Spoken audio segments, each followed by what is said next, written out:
Hello everyone, welcome জানাচ্ছি সবাইকে আরও একবার চৈতালি রান্নাঘরে।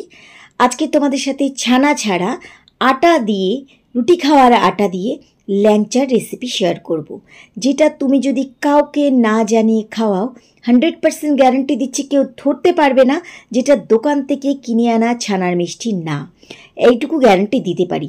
রেসিপিটাকে খুব ভালোভাবে ফলো করো। আটা দিয়ে যে এরকম নরম তুলতুলে ল্যাংচা তৈরি হয় ভাবাই যায় না, আর খেতে একদম ছানার মিষ্টির মতন টেস্ট, যে তুমি বারে বারে এই রেসিপিটাকেই বানাবে, এতটা নরম তুলতুলে।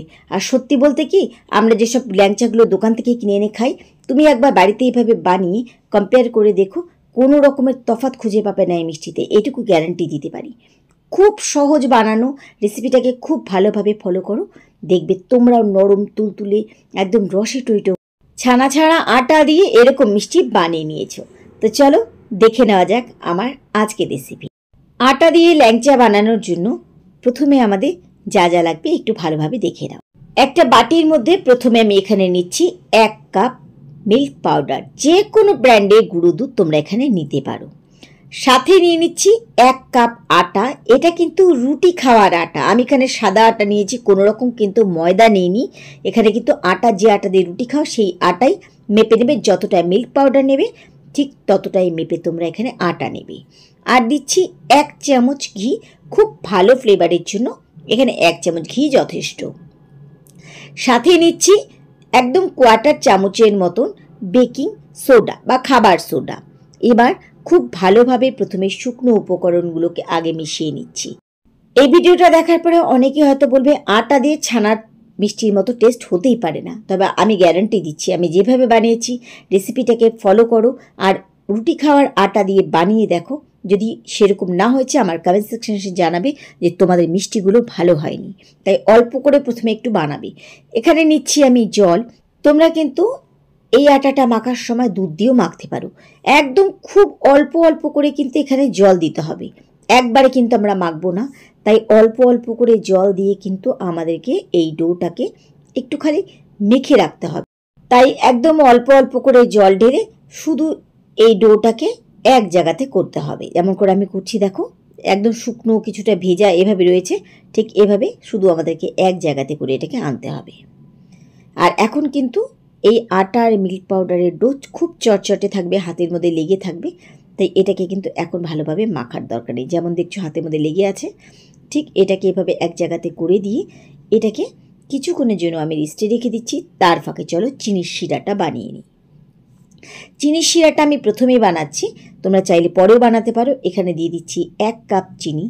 যে কাপ মেপে আমি আটা আর দুধ নিয়েছিলাম ঠিক ওই কাপ মেপে 1 কাপ দিলাম চিনি। আর শিরাটা কিন্তু আমাদের পাতলা লাগবে, তাই ওই কাপ মেপে দিয়ে দিচ্ছি এখানে 2 কাপ জল। যে বাটিতে তোমরা দুধটা নেবে সেই বাটি মেপে মেপে কিন্তু চিনি জল সব কিছু দেবে। দিয়ে দিলাম 2টো এলাচ খুব ভালো ফ্লেভারের জন্য। দিয়ে প্রথমে চিনি শিরাটাকে আমি বানিয়ে নিচ্ছি। তোমরা চাইলে মিষ্টিগুলোকে পুরো বানিয়ে শিরা বানিয়ে তারপরেও দিতে পারো, তাতে কিন্তু কোনো অসুবিধে নেই। তবে আমি কাজের সুবিধের জন্য আগে এই শিরাটাকে বানিয়ে নিচ্ছি। জাস্ট খালি আমাদের চিনিটাকে গলিয়ে নিতে হবে, তাহলেই হবে। আর আমি যে রেশিও ধরে আজকে বানাচ্ছি একদম পারফেক্ট মিষ্টি। এই মিষ্টির জন্য এই শিরাটা একদম পারফেক্ট মিষ্টি হবে, কারণ ল্যাংচা টাইপের মিষ্টি বানাতে গেলে একটু কড়া মিষ্টি লাগে, ঠিক একদম কিন্তু পারফেক্ট মাপ দেওয়া আছে। তোমরা যদি এই মাপে বানাও তাহলে দেখবে আর কিছু লাগবে না। চিনিটা গলে গেছে, এবার আমি গ্যাস ওভেন বন্ধ করে দিচ্ছি, এই শিরাটাকে পাশে রেখে দিচ্ছি। এর মধ্যে যতটুকু রেস্ট পেয়েছিল আমাদের এই ডো, কিছুক্ষণ রেস্টে রাখার জন্য দেখো এবার কিন্তু তুমি ভালোভাবে এই ডোটাকে হ্যান্ডেল করতে পারবে। দেখো আর কিন্তু সে আগের মতো আর চটচটে ভাব নেই। তাই প্রথমে সব কিছুকে একসাথে শুধু একটু এক জায়গাতে করে রাখবে, রেখে ঠিক 10 মিনিটের মতো রেস্টে দিলে পরে কিন্তু এটাকে খুব সুন্দরভাবে মাখতে পারবে, আর কিন্তু হাতে চটচটেভাবে লাগবে না। তো এবার কিন্তু আমাদেরকে খুব ভালোভাবে মুথে নিতে হবে, যেন কোনো রকমের এই মিষ্টির মধ্যে ক্র্যাক না হয়, অমসৃণ না হয়। একদম মসৃণভাবে একটা নরম আমাদেরকে ডো বানিয়ে নিতে হবে। এর মধ্যে আর জল টল কিচ্ছু দেওয়া দরকার নেই। খুব ভালোভাবে মেখে এখানে আমি একটা নরম ডো বানিয়ে নিয়েছি। আর এই মাখাটা যত ভালো হবে মিষ্টিগুলো কিন্তু তত ভালো হবে। এবার এখান থেকে আমি লেচি কেটে নিচ্ছি। হিসেব মতো যতটুকু আমি আটা নিয়েছি, দুধ নিয়েছি, তাতে কিন্তু এখানে আমাদের 20টার মতো ল্যাংচা খুব ভালোভাবে স্ট্যান্ডার্ড সাইজে ল্যাংচা তৈরি হয়। তবে আমি আজকে বড় বড় বানাচ্ছি, তাই আমি 8টার মতো বানাচ্ছি, একটু বড় বড় সাইজে। তোমরা চাইলে এইগুলো থেকে কিন্তু হাফ হাফ করে 16টা চাইলে 20টার মতো কিন্তু বানাতে পারো, একদম দোকানে যে সাইজটা পাওয়া যায়। তবে আমি আজকে বড় বানাচ্ছি, তাই বড় বড় লিচি কেটে নিলাম। হাতের মধ্যে একটু ঘি লাগিয়ে এভাবে ল্যাংচার মতন একটা করে শেপ দিয়ে দিচ্ছি। তোমরা এই শেপটা যেমন খুশি দিতে পারো। তো আমি এখানে দেখো একটু এভাবে লম্বা করে হালকা একটু উপরের দিকটা একটু চ্যাপটা চ্যাপটা করে দিচ্ছি। তো এখানে কিন্তু আমার বড় বড় সাইজের 8টা ল্যাংচা হয়ে গেছে। চলো এবার মিষ্টিগুলোকে ভেজে নিই, আর চেষ্টা করবে যেন কোনো রকমের গায়ে ক্র্যাক না থাকে। মিষ্টি ভেজে নেওয়ার জন্য কড়াইতে নিয়েছি আমি তেল হালকা একটু যখন গরম হবে, একদম গরম করবে না, কড়াইতে তেল দিয়ে জাস্ট 2 মিনিট অপেক্ষা করে মিষ্টিগুলো কিন্তু এক এক করে এর মধ্যে ছেড়ে দেবে। যত হালকা গরম তেলে মিষ্টিগুলো ভাজা হবে তত ভেতর পর্যন্ত কিন্তু খুব ভালো ভাজা হবে, আর মিষ্টিগুলো ততই কালারটাও সুন্দর আসবে, আর রস কিন্তু ততটাই অ্যাবজর্ব করে মিষ্টিগুলো কিন্তু ডাবল হয়ে যাবে। দেখো আমি আস্তে আস্তে কিন্তু এখানে যতগুলো তেলের মধ্যে ধরে আমি ঠিক সেভাবে দিচ্ছি। প্রথমে আমি এখানে 5টা দিয়ে দিলাম, দিয়ে এবার কিন্তু আস্তে আস্তে অপেক্ষা করছি। আস্তে আস্তে দেখতে পাচ্ছ মিষ্টিগুলো কিন্তু ফোলা শুরু হয়ে যাচ্ছে। আর আমি যেহেতু বড় বানিয়েছি তাই কিন্তু এই মিষ্টিগুলো ফুলে দেখবে কত বড় বড় হয়ে গেছে।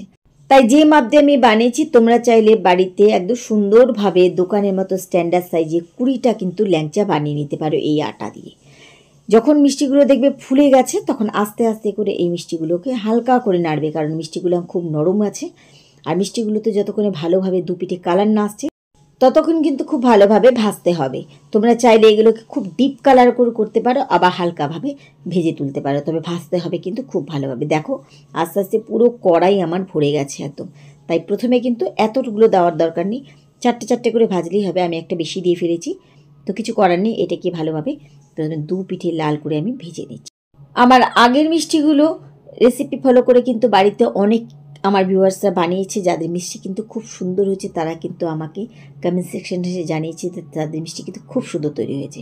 তো এই মিষ্টিগুলোতে আমার রং ধরে গেছে, এই মিষ্টিগুলোকে আমি তুলে নিচ্ছি। তোমরা চাইলে কিন্তু কালার আরও একটু ডিপ করে ভেজে ভেজে তুলতে পারো। তাই তোমরা কিন্তু যদি পারফেক্টভাবে মিষ্টি বানাতে চাও রেসিপিটাকে খুব ভালোভাবে ফলো করবে, দেখবে তোমাদেরকে বারবার করে মিষ্টি দোকানে যেতে হবে না, তোমরা বারবার করে বাড়িতেই মিষ্টিগুলো বানাবে। প্রথম লটে মিষ্টিগুলো আমার ভাজা হয়ে গেছে, ঠিক একইভাবে আমি সেকেন্ড লটে মিষ্টিগুলোকেও ভেজে নিচ্ছি। ঠিক একইভাবে তেল কিন্তু এখন আগে থেকে একটু হালকা গরম হয়ে গেছে। ঠিক একইভাবে দুপিঠে একটু নেড়ে চেড়ে এই মিষ্টিগুলোকে আমি একইভাবে ভেজে নিচ্ছি। খুব সুন্দর লাগছে দেখতে, আর দেখতে শুধু সুন্দর না, এটা খেতে এত দারুণ হয়। তোমরা একবার বাড়িতে বানিয়ে দেখো। আর শুধু তো আটা আর একটুখানি দুধ, আর তো তেমন কোনো খরচা নেই ছানার। তো মিষ্টিগুলো ভাজা হয়ে গেছে, আমি এগুলোকে তুলে নিচ্ছি। আর আমি যেহেতু ওই রসটা আমি আগে বানিয়ে রেখেছিলাম, তাই আমার এখানে মিষ্টির রস ঠান্ডা হয়ে গেছে, তাই আমি কিন্তু রসটাকে একটু গরম করে নিচ্ছি। তোমরা চাইলে মিষ্টিগুলো যেমন করে ভাজলাম ঠিক ভেজে রেখে তারপরে শিরাটা বানাতে পারো। তো মিষ্টিগুলোকে কিন্তু আমি একটুখানি ঠান্ডা হতে দিচ্ছি, ততক্ষণে চাশনি গরম করে নিচ্ছি। মিষ্টিগুলো হাত দিয়ে ধরতে পারবি, ঠিক এরকম যখন ঠান্ডা হবে তখন কিন্তু গরম চাশনি দিয়ে দেবে। চাশনিটাকে একটু গরম করে আমি গ্যাস ওভেন বন্ধ করে দিয়েছি, আর এর মধ্যে এবার এক এক করে মিষ্টিগুলোকে দিয়ে দিচ্ছি। মিষ্টিগুলো দেওয়ার পরে কিন্তু ঢাকা দিয়ে ঠিক 20 থেকে 25 মিনিট অপেক্ষা করবে। এর মধ্যে কিন্তু মিষ্টিগুলো পুরো রস টেনে একদম ডাবল হয়ে যাবে। ফিরে আসছি কিছুক্ষণ পরে। কিছুক্ষণ পরে আমি ঠিক 20 থেকে 25 মিনিট পর ফিরে এসেছি। দেখো মিষ্টিগুলো একদম রসে ভিজে দেখো ডাবল হয়ে গেছে। দেখলে তো কত সহজে আমরা আটা দিয়ে কি সুন্দরভাবে ল্যাংচা বাড়িতে তৈরি করে নিতে পারলাম। আচ্ছা, এবার একটা ছোট্ট টিপস তোমাদেরকে দিই। যদি রস টেনে যাওয়ার পরে মনে হয় যে তোমাদের মিষ্টিগুলো একটু হালকা শক্ত, তাহলে কিন্তু এই রসের মধ্যে হালকা একটু গরম জল দিয়ে তোমরা কিন্তু ঠিক 10 মিনিট মিডিয়াম ফ্লেমে ফুটিয়ে নেবে। যদি কারো মিষ্টি শক্ত থাকে তাহলে, না হলে কিন্তু থাকার কথা না। 20-25 মিনিটের মধ্যে কিন্তু মিষ্টিগুলো ফুলে একদম নরম তুলতুলে হয়ে যাবে, যেমনটা আমার হয়েছে। তো মিষ্টিগুলো অতগুলো বাটিতে ধরছে না, তাই কটা মিষ্টি আমি এখানে একটা অন্য বাটিতে তুলে নিয়েছি। দেখো কত সুন্দর ফুলে আমার মিষ্টি এখানে একদম ডাবল হয়ে গেছে। চলো একটা মিষ্টি আমি কেটে তোমাদের সামনে শেয়ার করছি। দেখো চাপ দেওয়া মাত্র একদম মিষ্টি দুফাক হয়ে গেল।